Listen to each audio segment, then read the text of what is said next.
All right, example 4, we get the same result. All right. This happens on this specific example, and I think it might happen on 2 or 3 homework problems, and maybe a test question. I can't remember if I put it on a test or not. It doesn't happen very often, though. We get the same result if. All right. When you see a situation where we get the same result if, look for the word or. That's where the equal sign goes. So we have 2 specific statements of algebra here. If we multiply a number by 3, So 3x. that would be 3x, if we're letting x equal the number.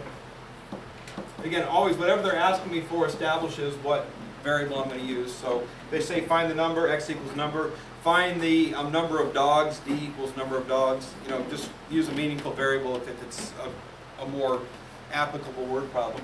But find the number, x equals number. So we multiply a number by 3, that's 3x.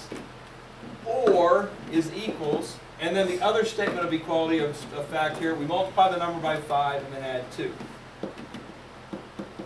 So they're saying we get the same result if we do this, or if we do that. We set those 2 statements equal to each other. That's how we make an equation. Again, might happen 4 or 5 times the whole year, and it's never going to happen next year or the year after that. This isn't the most important one in the world, but just know it's going to happen on a few homework assignments. That's how you handle that situation. If 3x equals 5x plus 2, I would probably move the 5x to the left. Again, I've only got one number. I'm going to leave the number where it's at.